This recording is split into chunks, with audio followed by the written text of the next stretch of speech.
This man is breaking out of prison, took advantage of the prison's distribution of household goods, asked for a tube of toothpaste, squeezed it into a tray, mix it with some talcum powder, stirred with a wooden fork, and then gently mix with your hands. He succeeds in getting latex paint. He smears it on the wall. It adheres very well, but the color is still too obvious. The leisure program in prison is poker and chess, and the chips are these colored sweets. Reuben takes the blue and green ones back with him. Put the sweets in a plastic bag, and squeeze in the toothpaste. Put it in the hot tub. It dissolves at a high temperature. After a few minutes, the colored emulsion paint is ready. For the rest of his life, he kept buying these two flavors of candy. When he won, he told his cellmates that he loved both flavors. Step 2. Making the tools to escape from prison. Ruby uses a teacup to pry off the bars of the ventilation window. Although it doesn't look like much, but it can still be used as a hoe for breaking down the wall, to dig the wall as quickly as possible. When his cellmates were out for a walk, he said he would stay in his cell and rest. As soon as they had left, Ruby continued digging. As he dug, he found a layer of metal mesh in the wall. He accidentally cut his hand, but he couldn't stop. He had to race against time, because the guards could raid at any moment. But soon, the iron bar is not long enough. He had to steal a broom and remove the wire from the top and tie the two pieces together. This was long enough, and the digging is very smooth. As the digging progresses, the latex paint was running out, so he would toilet paper and twisted it into strips, into the cracks in the wall. This way there was no need to run out of plaster. In the days that followed, he dug frantically every day. Finally, he dug through the first brick wall, but just in time. The warden made an unannounced inspection. He hadn't had time to finish the emulsion paint. What was to be done?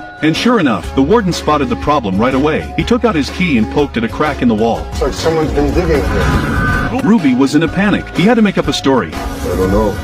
It'd be good if you get someone to fix it. I don't want to get blamed for it. I get maintenance to come in and take a look.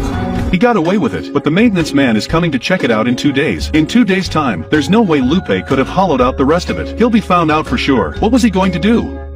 This man has only 48 hours to escape from prison. The only way out of prison was over a 6-meter-high wall, down the roof of the house. The route was clear. Then the tools needed to be made. He tied iron bars into a hook, then tore up the sheets, twisted into a rope, tied the hook to it. Then he wrapped it in newspaper, tearing the tape, secure the two ends of the newspaper.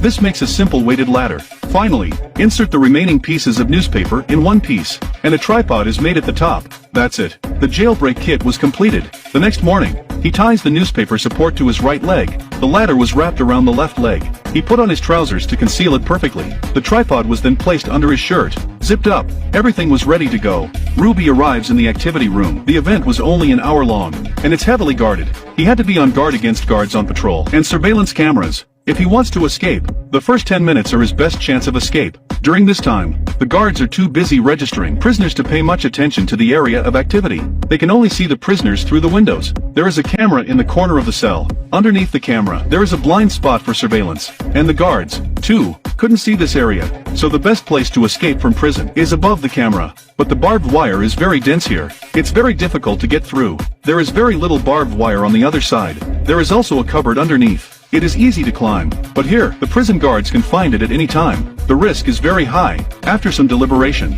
he decided to try the first one first, but there was one problem. What about the inmates? One by one, Ruby told them he was going to break out of prison. I have to say, he was very clever, because if he escaped from the cell, if someone found out, he would have been reported secretly. He could have got a reduced sentence, but if he escaped in public, if anyone dares to report it, he will be telling everyone that I am the informer. He will have a very difficult time in prison. When the guards weren't looking, he removed the tool, and hung the hook on the top, and held it up high. He tried to hang it on the barbed wire, but the barbed wire was too dense. It was too dense to hang. This did not work.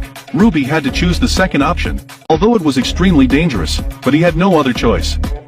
See how wild this prisoner is. Under the watchful eye of a prison guard, he tried to escape from prison. He hangs his tools on the barbed wire, tugging on the rope, using the lockers to leverage. He climbs up one step at a time, but just at the right moment, his clothes get caught. But he couldn't care less. He takes off his clothes. Over the fence, he managed to escape from the prison. By the time the warden reacted, there was no one left in the cell. All that was left was a note. It said, "Goodbye." The warden was furious and gritted his teeth. Immediately formed a team to hunt him down, and on Ruby's side, had already stolen a bicycle. Decided to ride to America, but on the way he was recognized by a father and son. He abandoned the bike and fled into the woods. Soon after, the FBI arrived. They found the woods were surrounded by a ring of roads, so they immediately surrounded the forest. Then they sent the FBI and dogs. They searched the area. As the weather was hot and dry, the FBI took turns taking water breaks. Reuben had to run around in the 66-degree heat. When he was thirsty, he drank water from the ground. When he was hungry, He ate bugs in the woods. It was nighttime. He snuck out in the night. It wasn't until the next day the FBI realized Ruby might have escaped the siege. They offered a $100 million reward while keeping tabs on his friends and family. Ruby realized this too. He didn't dare go looking for them, but he's got a big problem. In the jungle, he was bitten by a poisonous spider. If he doesn't get the medicine in time, he would have died sooner or later. He chose to risk stealing antibiotics. Then he found a ruined house. He hid and treated his wound, and that's when the reward money worked. Someone reported Ruby was seen near the ruined house. The FBI rushed there immediately, only to discover Ruby had already escaped through the back door. The FBI sent dogs to search for him, and Ruby jumped into the jungle. He dived into the river and hid. He was able to cover his scent and keep the helicopter from searching, and so it was. Ruby stayed on until nightfall. Once again,